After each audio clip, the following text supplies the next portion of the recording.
Hey guys, it's Sanaa Brown Bowers. Thank you for looking at my presentation. I am excited to share with you guys a little bit about my artwork. So we're going to go ahead and get started.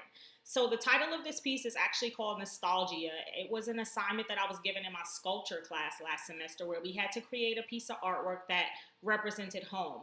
My daughter had just gone away to New York City to FIT for her first semester in college. So she was kind of missing home and I wanted to do this piece to dedicate to her.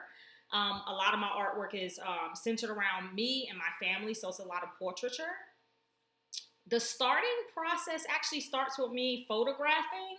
I do photograph most of my images, whether it's family or whatever I'm painting. I usually photograph. So I started out with doing a picture of my daughter kind of holding this house, looking like she's holding this house, and I did a digital image in a computer that was kind of realistic and whimsical. So she's holding a house and she's blowing these hearts that's going and flowing around the house. I went to Home Depot, I got an MDF board. So the MDF board was gessoed. After it's gessoed, I get a printout of the picture that I'm gonna paint and I transfer it using carbon paper. And then I start the painting process. So the painting process actually goes in layers. I use acrylic paint on the wood panel and I also use a stay wet palette to keep my paints fresh. The next step is for me to go shopping and get all of the materials that I need for the inside of the Shadowbox. The inside of the Shadowbox. It's going to be Shadowbox / assemblage art. So a lot of paper and different mixed media elements. So my color palette is going to be like a mauvish purple and blues. The next photo that you see is actually a paper houses wallpaper that I used to put behind Z.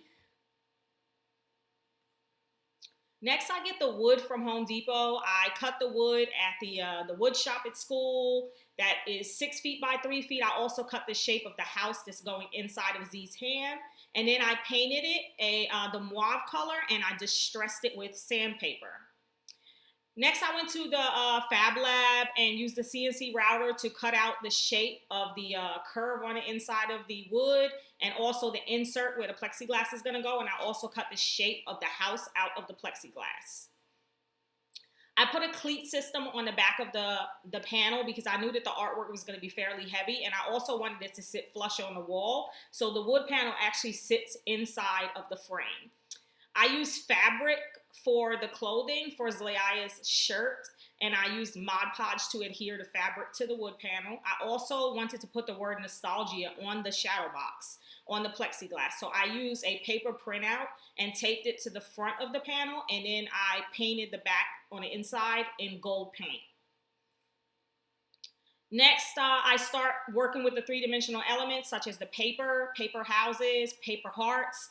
I used wood on the back of those to show elevation, the different levels of the houses, and then I also used paper attached to paper and kind of made it flow and glued, etc., to make it look like the paper was kind of flowing around the house. As far as the house is concerned, I used a lot of scrapbook paper to make wallpaper on the inside, and also the mixed media elements that I had brought, a lot of stuff from scrap, and I kind of assembled it to tell a story about Z's journey. The next part is our process shots. We went to the UNT sculpture gallery, put the artwork on the wall, and then took some nice detailed shots in case we needed to use them in the future for art shows and different things like that. And my husband actually helped me assemble it on the wall and photograph it. So here's some process shots of the house and a lot of good shots here. I'm really proud at how it came out.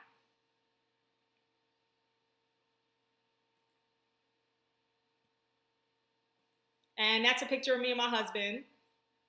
And then here's the final frontal view of nostalgia. I hope you guys enjoyed my presentation. I look forward to sharing more of my artwork with you. And I look forward to seeing you guys' presentations. So thank you guys again and have a good day.